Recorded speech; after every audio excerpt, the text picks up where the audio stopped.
بسم آب وولد ومنفس قدوس أحدو أملاك آمين. سدراء እግዚአብሔር ህዝበ ክርስቲያን ከመይ ቀኒኹም እግዚአብሔር ይመስገን አሜን ስመቱ ለዓለን ሐያልን እግዚአብሔር አምላክና በአናባቱም ዘይንረብህ ባሮቱ ዝኸረን ተመስገነን ይሁን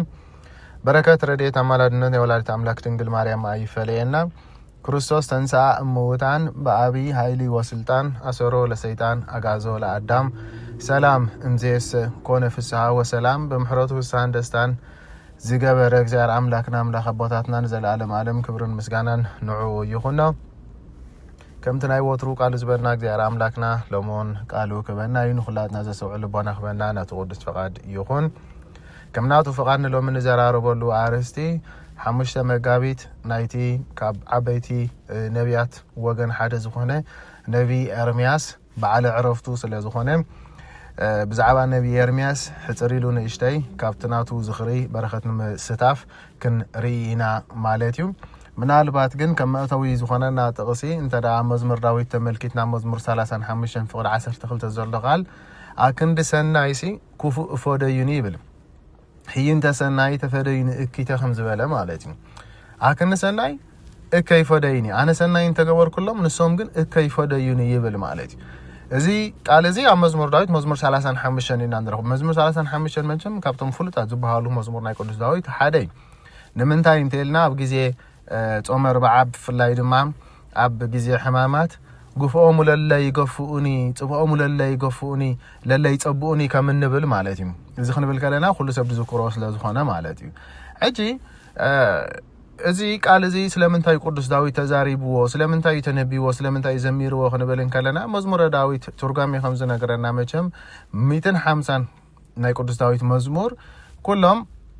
ምክንያታት ኣለዎም لك عباتنا خفلوه خلوا دما متان نمردو خطعم أو 10 كفل يوم زخفلوه سلمنتاي تزاريبو زبل ويكا سلمنتاي تنبيوه انتاي نمبالي وزعبا من يجلس نزبل مالتي حدا كابت 10 خفال مبار بأنت نبي إرمياس يزبل مزمور 35 بأنت نبي إرمياس بزعبا نبي إرمياس تنبيوه يبل مالتي إذا قال زي نبوزح زقلقلي نعبنت نقويتا زقلتيو عدينا غرش نقل مريم دزومورو تايم بعلو قدس داويت بأنت رؤسون يوم دحر ما بزعب نبي إرمياس يمالتي كما ينتبلنا نابنت هي انت سناي تفدين كيتا أدينا قدس دنجل مريم نقويتا بمولادا سناي نجر ويكاني اتنايز العالم هيوت ذهب فرع بمولادات راحهم أيهود تتناخيلهم از كل مكران عن ذهبوا هيرودس تتناخلو كقتل ازدليه نودخ قتل ازدليه سدت زرخبته አይሁድ ፈሪሳውያን ሓቢሮም ድማ ንጎይታ ክስቀል ዝገበርዎ ካለ አይኮነን አድና ቅድስት ድንግል ማርያም ኣብዚ ሁሉ ሓዘን ዘውተውዋ ካለ ዘይኮነ እንታይ ዳኒ በቃ ሰናይ ነገር ስለዝገበረት ህይንተ ሰናይተ ግን ፈደይን እኪተ አክንድ ሰናይ ግን እከይ ፈደይን ከም ዝበለ ግን አክንድ ዝገበረተ ሰናይ ነገር አክንደቲ ናይ ዘላለም ህይወት መውላዳ ክፉ ነገር ክፈዲዋ ከለው ንርኢ ማለት እዩ ኣብ ዓለምና ብዙሓት ሰናይ ነገር ተገይርሎም ኩፉ ክገብሩ ሪኢናይና ካፍና መጀመርታ ፍጥረት ዋላ እንተ ዳሪና ናብነት መላእክትም መጀመርታ ተፈጢሮምሽ መላእክት መጀመርታ መስተፈጥሩ ዲያብሎስ ቅድሚው ሳጥናኤል ተባሂሉ ልክ ስልጣን ናይ ቅዱስ ሚካኤል ተዋሂብዎ መራሒ ምስጋና ንኽኸውን ንመላእክት ንኽመርሕ እኮ እግዚአብሔር አምላክ አኽቢሩ ፈጢርዎ እንተ ነበረ መጀመርታ ዝሓደግን ንስዩ አክንድት ሰናይ ዝተገበረሉ በአንጻሩ ግን እግዚአብሔር አምላክ ክሕድ እንኮሎ ንርኢ ማለት ቀዳማይ ከሓዳይ ንስዩ ኮይኑ ማለት ስለዚህ ቡ ተኸቲልና እንተ አኺርና አዝዮም ብዙሓት ሰባት ሰናይ ተገይርሎም ግን ካን ዝጠለሙ ወይ ኩፉ ዝመለሱ አለው ማለት ናብነት ቅዱስ ዳዊት በዓሉ እንተ ዳሪናዮ አብተናቱ ህይወት ክንርኢ ከለናሲ ለክዕዩ ንጉስ ሳውል ንጉስሉ አብዝ ነበረ ጊዜ ቅዱስ ዳዊት ድማ ተቀቢዩ ንግስነት ምክንያቱ ንጉስ ሳውል እግዚአብሔር ስለዝናዓቆ ማለት እዩ دحار لك نابتن قالت كخير سلر جمرة أبت الزهابير نبرو إمنت قريفو أبكال كوكل سلر جمرة نقص أول دما إجزار كأو رحي غسل نبرة إجزار كأو مسرح حاجة دما كفاتا كان انتي خحزو جميرم منفس رخص كحمم جميرو مالتي إذن قرزك خوون كلهم بعاره انتا يقبر نبرة انت بالنا بقنا غيرو كفو سني مزمور زميرو خد حنا نداويت او علي بالنيرم لك عدما قدس داويت بغنو حيزو ماتيو ክዝምር እንኮሎ በተጣዓመ ዜማ በተጣዓመ ዝማሬ ናይ ቅዱስ ዳዊት እቶም አጋንንት ካብኡ ይርሕቁ ነይሮም እቶም አጋንንት ካብኡ ይበሩ ነይሮም እዚ ዘርኤና መቸም ልበ አምላክ ቅዱስ ዳዊት መዝሙሩ አንጻር አጋንንት ከም ዝኾነ ወይ ድማ አጋንንት ዘርሕቅ ከም ዝኾነ ማለት እዩ ልክዕ እዚ ክገብር እንኮሎ ይፍወስ ነበረ ይብል ሳውል ንጉስ ይፍወስ ነይሩ መዝሙር ናይ ቅዱስ ዳዊት ክሰምዕ ከሎ ወይ ከዓ ቅዱስ ዳዊት ክዝምረሉ ከሎ ማለት ግን አክንድት ዝገበረሉ ተመሊሱ ኻኒ ንግስነተይ ከይወርሱ ኢሉ እንታይ ገብሮ ነይሩ የጓይዮ ከም ዝነበረ 18 ዓመት ዝኣክል ኣብ ስደት ኮለል አቢሉ ወይ ሳውል ንጉስ ንቅዱስ ዳዊት ማለት እዩ ራይዎ هينت سنايت فرين اكتم አክንድ ዝገበር ኩሉ ሰናይ ለከ ሐበሻ መስል ኮሎ እንታይ ብል አክንድ ዝኸለስኩስ ኢለይ ተነኸስኩ ማለት አክንድ ዝፈወሰው አክንድ ዘድሓኖ ተመሊሱ ግንሱ ብኺናት ክወግኦ ይደልዮም ዝነበረ አዚዩ መከራ ከም ዘብዛሐሉ ኣብዚ ወዓሎ ከም ዝሓድር ኣብዚ ሓድሮ ከም ዘይውዕል ይገብሮ ነይሩ 18 ዓመት ዝኣክል አፍቆዶ በረኻ ኮለል ከም ዝብል ንቅዱስ ዳዊት ገይርዎ ንጉስ ሳውል ማለት እዩ ስለዚ ድማ አክንድ ሰናይ ከይፈደይኒ ኢሉ ቅዱስ ዳዊት ዘመረ በዓቢዩ ድማ ብዛዕባ ነቢ ኤርሚያስ እዩ ይብሉና ማለት እዩ ነቢ ኤርሚያስ ክንብል እንከለና መቸም ልክዕ ዓዱ አናቶት ይበሃል አዲኡ ገሊአቶም ማርታ ይብሉዋ አቡ ድማ ከልቂዮስ ድማ ካህን ነበረ ይብል ካብ አሮን ወገን ልክ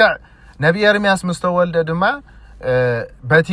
ሕጊ ኦሪት ዝዞ ንባዕሉ ካህን ስለ ዝኾነ አቡኡ ማለት እዩ ጠንቂቁ ወይ ድማ ፈሊጡ ከም ዝዓቢ ገይሩ አስተምሂሩ ድግባእ ሕጊ ሙሴን ሕጊ ነቢያትን ወይ ከዓ ሕጊ መጽሐፍት ናይ ኦሪትን እናመሃረ ከም ዘዕበዮ ማለት እዩ ገና በነስነቱ ኮሎ ኻኒ እግዚአብሔር ነቢ ኤርሚያስ ከም ዝመረጾ ለክዒት እንቢተ ኤርሚያስ ምዕራፍ 1 ከፈ 4 ዘሎ ጀሚርና ኸንንብብን ከለናኮ አማሐጸና ዲኻ ኮለኹ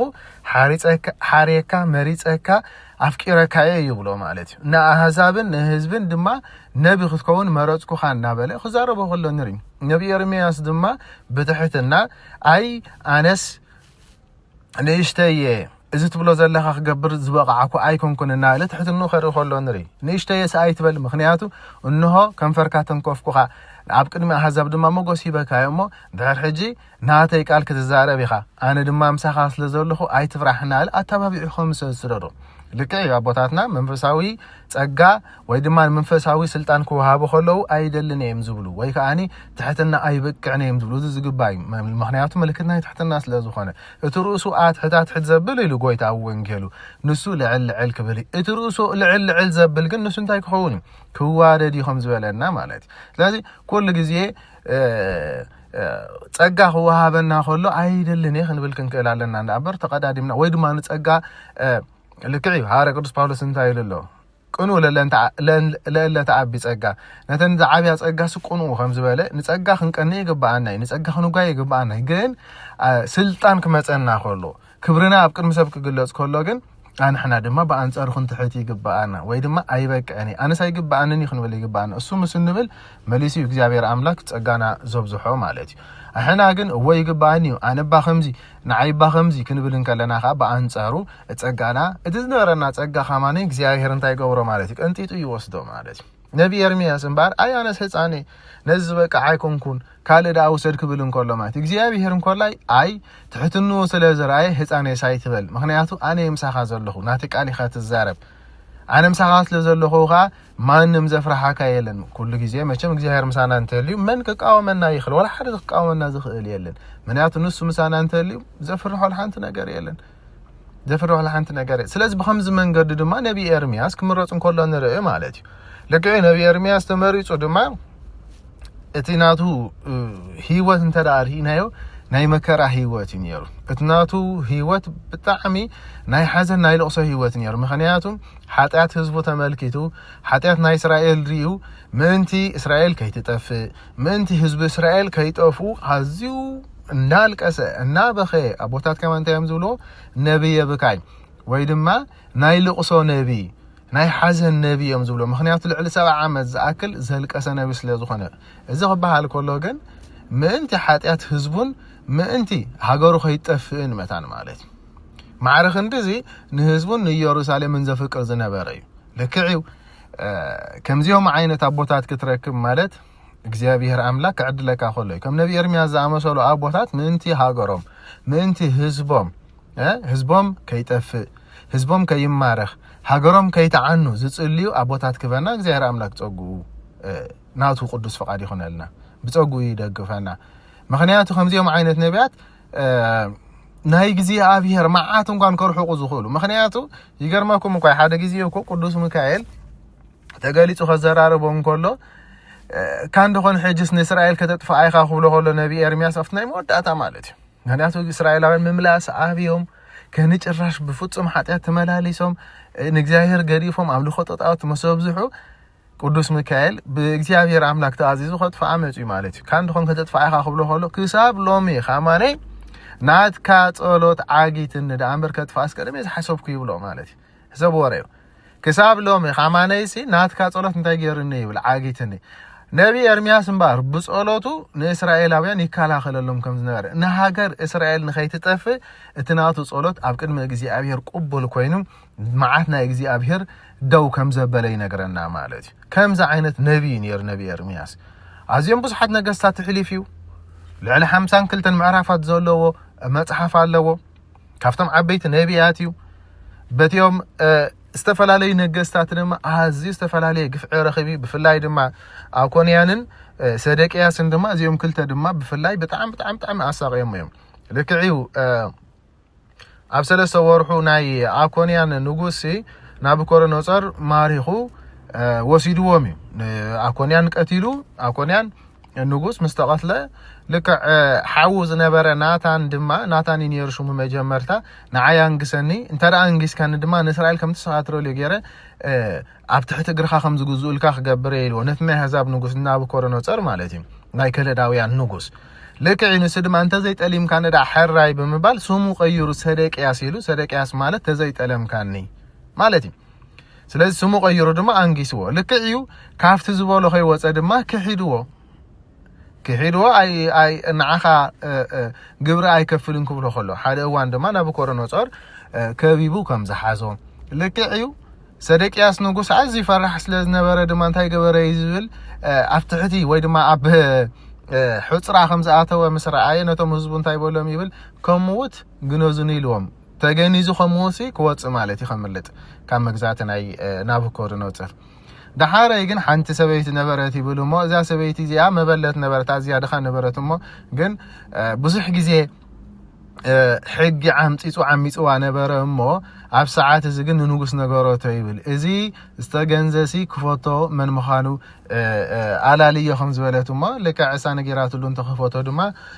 إزي صدق عس نوجس كم دس أنا حام لك عيد ما نابكور نصر أنا حسيالون بانصارو خامان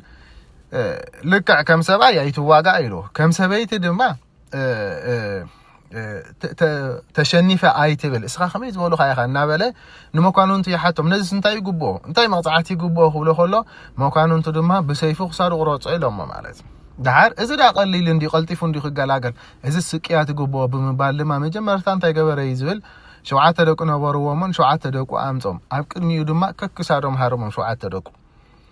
دحر نعود ما مليسو مجمرتا كلتا عينو عن قريب مليسو دما كابي يورساليم جميرو كساب بابيلون ناغوتو توسو ديبل ግን እዝና ሆነ ኻማኔ ሰደቅ ያስንጉስ አይመተን ይብል ማለት እዩ ብዙሕ ሕጅራይ ወስቂያቱ ክንምታይ ከም ዝበዝሕ አሞዳታ ድማ ልክ ኣብ ባቢሎን ካኒ ናይ እኽሊ ጣሓና ይገሩ እኽልና ጣሓነ ካብ ምሕር ድኻም ልቡ ተተኩሱ ሞተ ይብል ማለት እዩ እዚ ሰደቅ ያስንጉስ እዚ እምበአረይ እዚ ሁሉ ዝረኸቦ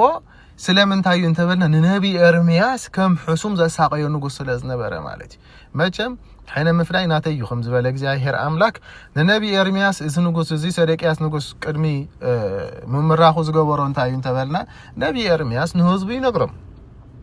نالك زي هير تملاسو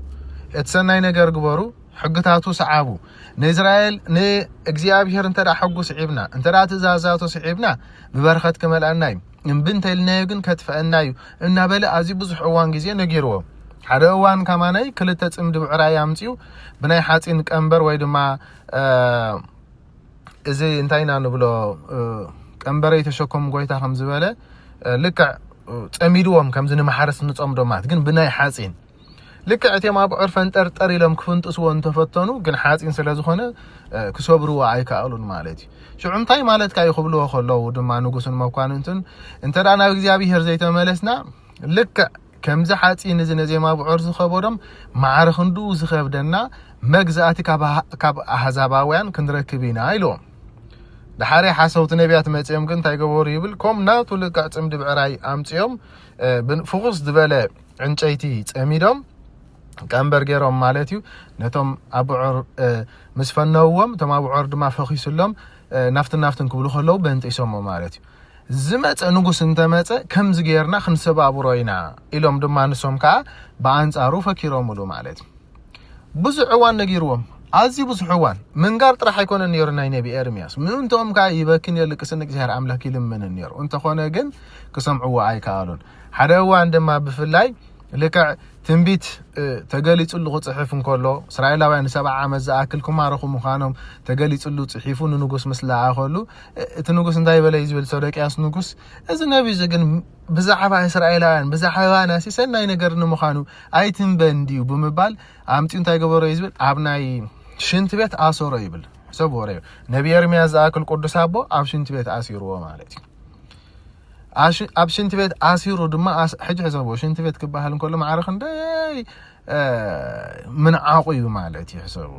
ንሓደ ሰብ ሽንት ቤት ክተኣሰሩ ካብ ዝዓቢ ግፍዒ የለን መቸም ነቢ ኤርምያስ ድማ እግዚኣብሔር ኣምላክ ተገሊጹሉ መልኣኹ ልኢኹ ድማ እቲ ዝነበረ ሽታ ከም ዘርሓቆሉ ማለት እዩ ካብዛ ሓሊፉ እንታይ መኽብለኩም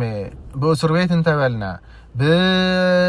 ብዳርባ እምኒ ብመግረፍቲ እንተበልና ኣብ ብዙሕ መከራ ኣሸግርዎ ኣሳቀይዎ ይብል ማለት ግን እቲ ዝበሎ